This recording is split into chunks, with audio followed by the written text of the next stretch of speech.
We have our solids, we have our colors, we have our branding colors and everything, we have our audio. Now it's time to figure out what the hell we're doing. The way I deal with the script is, I tend to write the scripts for the team. That gives me a little bit of flexibility. I feel like I get to have the trump card because I can say whatever I want, I can do whatever I want. But we have some ideas that we drew up in the breakdown call for the script. We have some ideas of what we want to do. And I put a visual reference in here. This is where your eye for design becomes really, really critical. I always like to store visual inspo that I see out there in YouTube videos, other video essays, and refer to them later. So I found this one in a documentary that I highly suggest everybody watch called Join or Die. And the animations here were really nice. We have this interesting thing where we're being told we're in a bowling alley because we see these bowling balls down here and we see these bowling shoes up here, but we're not doing much more than that. We don't need to make this photorealistic and see a table. We don't even need to see genuine 3D, things going into a disappearing line, disappearing point, all that kind of stuff. We just need some assets to tell us we are in a certain place. So when I have this thing that says, this person working in a coffee shop, we can think about this in terms of what do we need to tell people we're in a coffee shop? We can have a person, a barista person, someone who wears the clothes. We might need a little kiosk desk, and we might need a coffee cup. And that's it. That's probably, we might even want a little plant just to make it feel a little cooler. But we don't need to do too much. We just need to think about how we can make things feel balanced and well designed, good use of colors. But that's kind of what I'm going for here. Let's listen to this again. People have a natural incentive to make money. People have a natural incentive to make money. There are 3 beats here, but I'm gonna try to put only 2 beats here. There's gonna be someone working and then someone with their family. That's going to cover the voiceover line here saying, people have a natural incentive to make money, they want to do well. Then I'm gonna cut to the family when it says they want to take care of themselves and their families. Here's the fun part, and here's a very critical thing for us as professionals. We need to track all of our assets when they come in. So I'm gonna first kind of plan out which background do I want. Kind of like the blue. The blue looks the most approachable. When we're talking about this kind of nice, this voiceover is talking about our kind of natural commercial proclivities as humans. We're being very positive about society. And so we want this to be approachable, nice. I'm trying to pick a nice positive color here. How should this kiosk look? I'm gonna go for the kind of rounded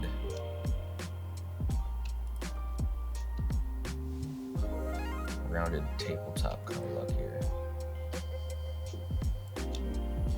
Okay, I'm gonna fill that with something, turn off the stroke.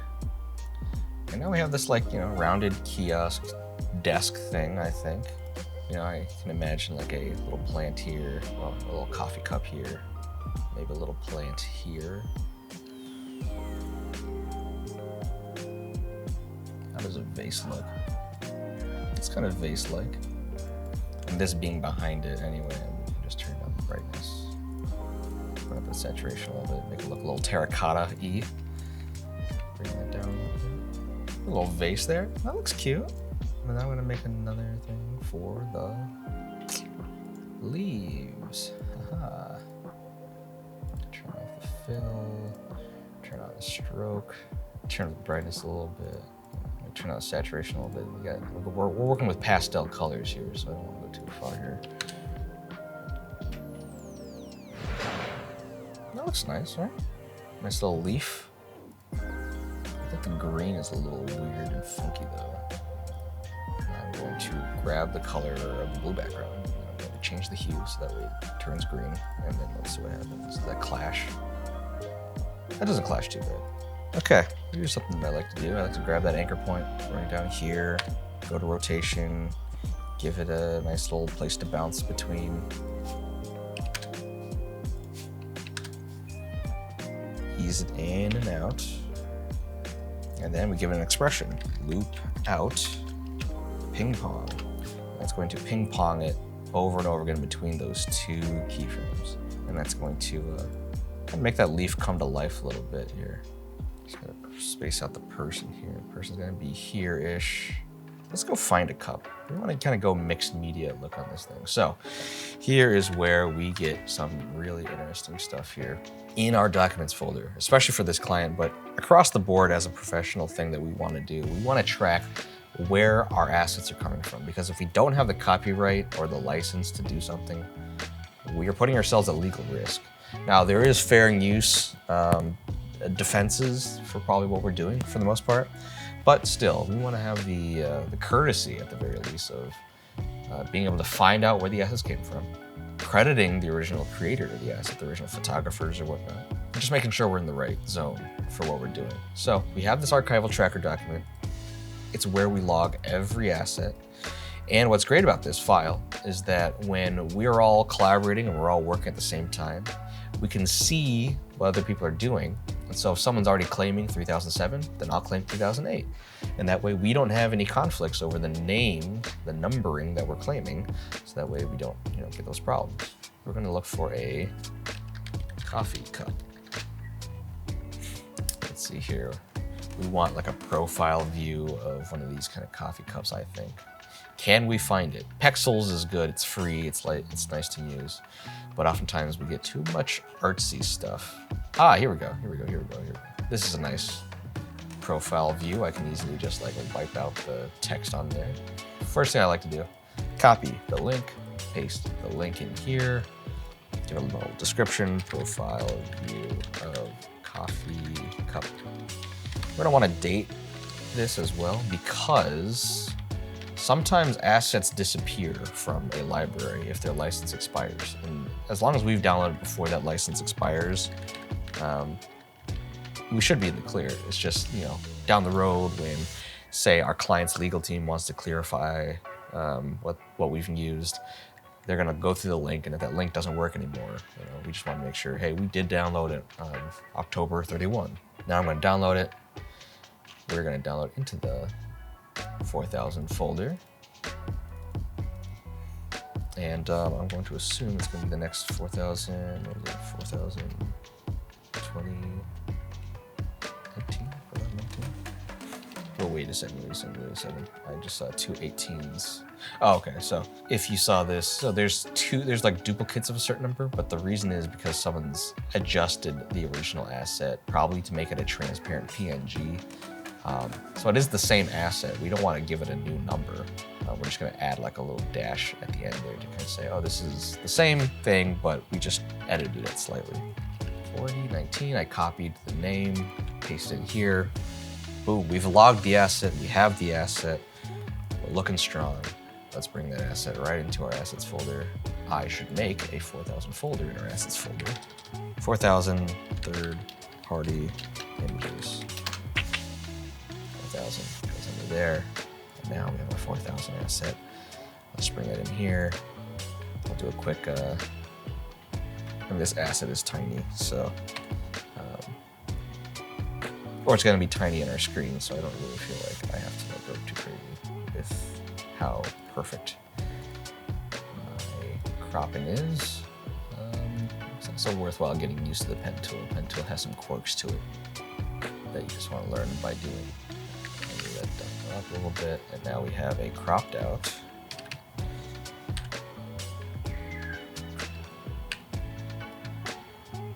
Little mug.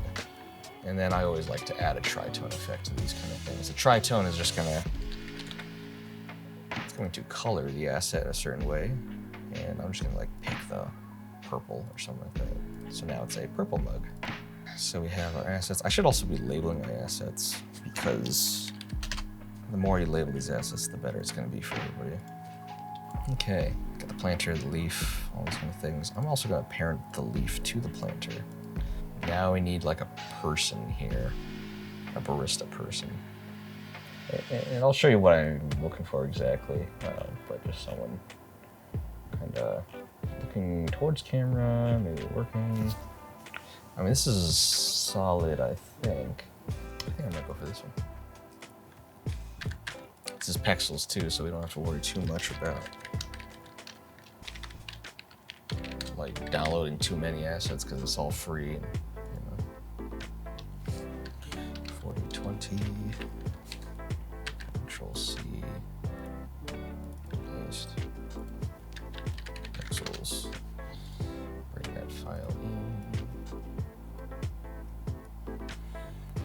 Yeah, what I had in mind here was I just wanted to crop the face, and we're gonna do the shape layers for the rest of the figure. I'm probably also gonna grab some of the neck as well. As you can see, you can have a little bit of creative freedom with how you mask things. Now, I know some guys on the team prefer going into Photoshop and cutting this out, and so that way they create a PNG asset that then, is usable easily. That's valuable. I just tend not to do it just because I don't want to go into Photoshop, and I'd rather just mask it out immediately in After Effects. But I can definitely see a value for going to Photoshop to create an asset that, especially if you can use it over and over again, why not, right? Here we go. Get the head. Down, scale down.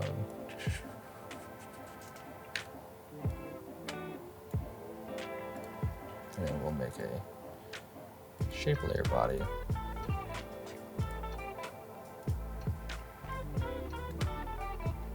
Let's fill in with, let's see, is it?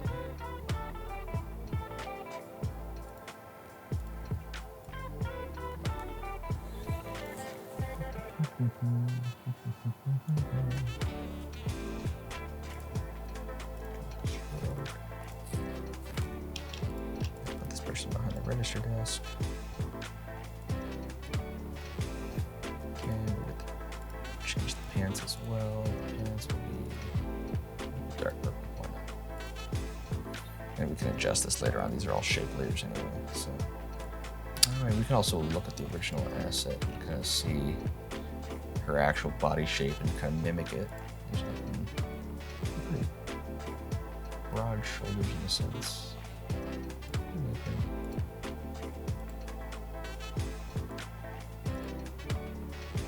This one. Yeah, it's fine.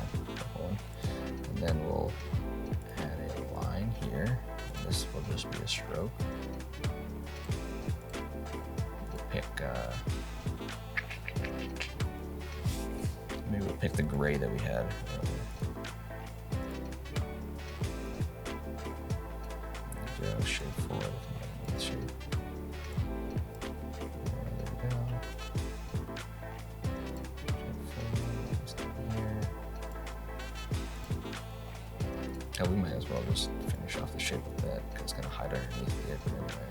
Turn off the fill.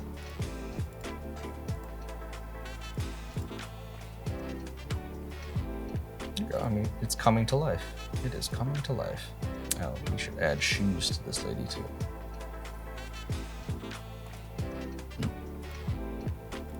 One of those quirks of the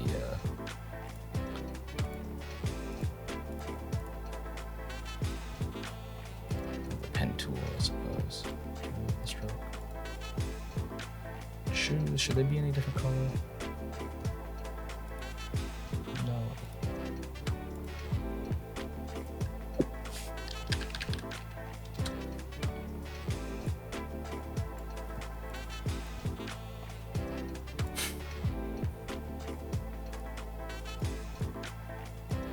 I mean, in an ideal world, we'd have a professional illustrator do these assets, so that way I don't struggle to make them myself.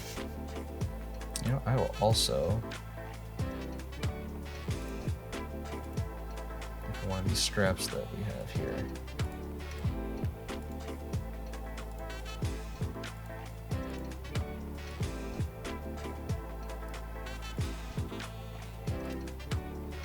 so I'll probably bring it down a little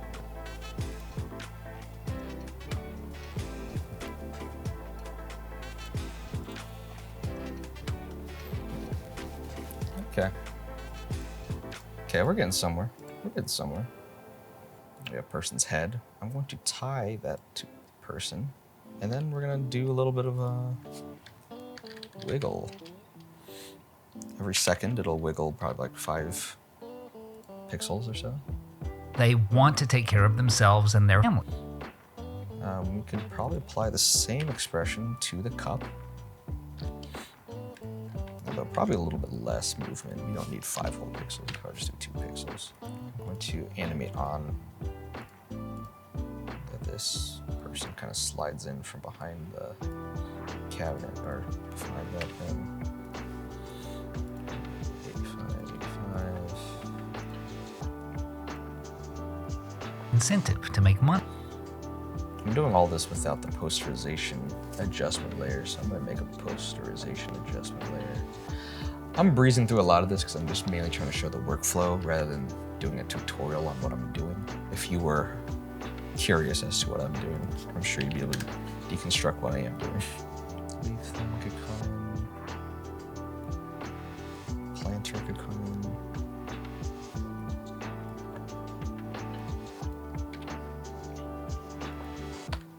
Position. Position.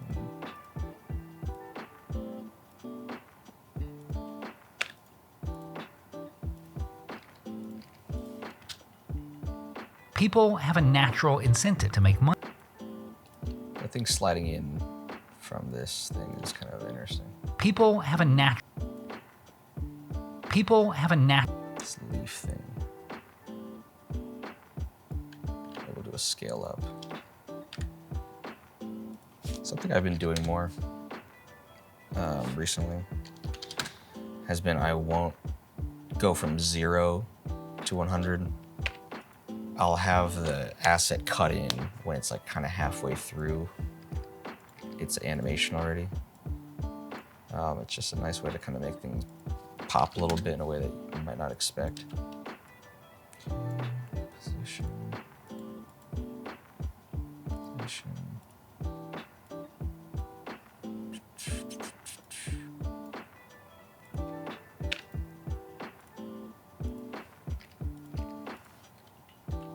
People have a natural incentive to money.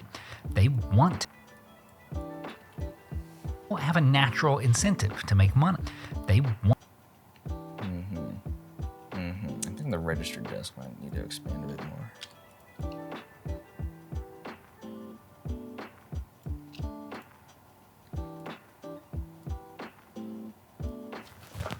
A natural incentive to make money. They want to do. Okay. I mean, this stuff has fallen into place a little bit. Takes a little bit of work, but it happens. Oh, one thing we could do is, you know, when you're at a coffee shop, there's like shelves behind there. So we'll put a few shelves. And, you know, we'll make it quirky. Make them a little off kilter. A little quirky. Probably 25. Yeah, that 25 will be fine for this. 20. Put that behind everything. Turn down the opacity to like 25. 35. With lines, you know, you can always do a little trim paths action here. Trim paths. Individually. Animate it on. F9. People have a natural incentive to make. As long as these are. I like to always put them at 65. I feel like 33 is not enough. People have a natural incentive to money. They want to do well. They want. And then we're gonna have these things start disappearing at this point to switch into our next beat.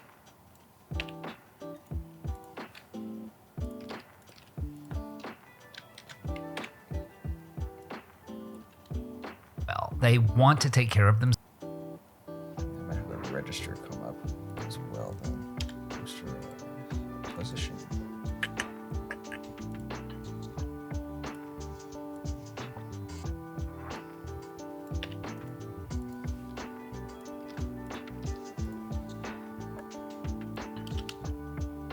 People have a natural incentive to make money.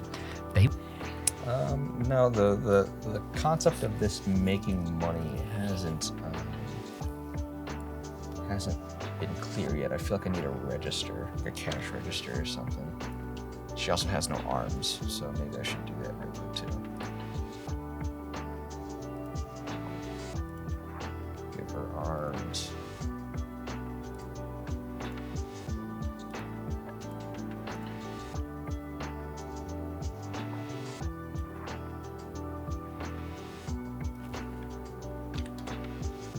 Oh, look, that's cute. That's nice. This is nice. It's all coming together. People have a natural incentive to make money. It's a little register. Let's go find a register. Maybe I could content aware fill out this gift card thing. I'm gonna try it. This is a good example of something we can do here. So we're gonna download this, just like a 4,000 asset would. Okay, put that in there, and then we're gonna open it up in Photoshop. We want to treat it in a certain way. And because we're treating it, we're not just like cutting it out, we're treating it now. This may then require exporting into a 9,000 folder. Okay, let's see what the generative fill does here.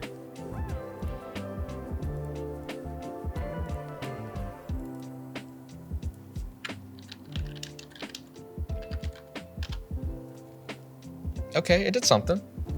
It's not bad. It's not bad. I can work with that.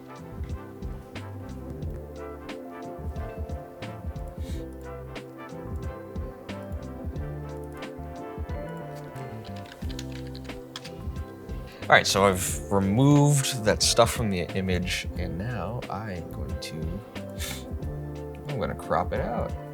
I want to get a little bit more anal.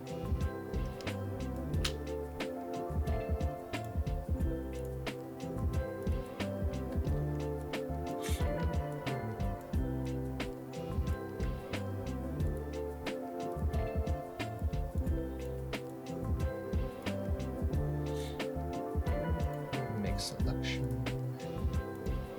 Control-C, Control-V, get this, select everything else, select inverse, image crop, boom, we have just the image cropped, beautiful, beautiful, beautiful, quick export as PNG, and here is where I'm going to save this. I want to say it's under 9,000, but here's my pro gamer move I wanted to show you guys. I'm gonna name this under a 9,000 number first, underscore, keep the 4,000 number so that way we know where it came from originally if that's necessary at all. Now we have our treated asset with its own 9,000 number because we did something to it that's a bit different than just cropping it. Okay, quick export PNG. It's now a small asset we can use. Close this bad boy, bring that asset into our After Effects. Oh, that's cute. That's cute. That's cute. Let's do a tritone on it just to clean it up. Position.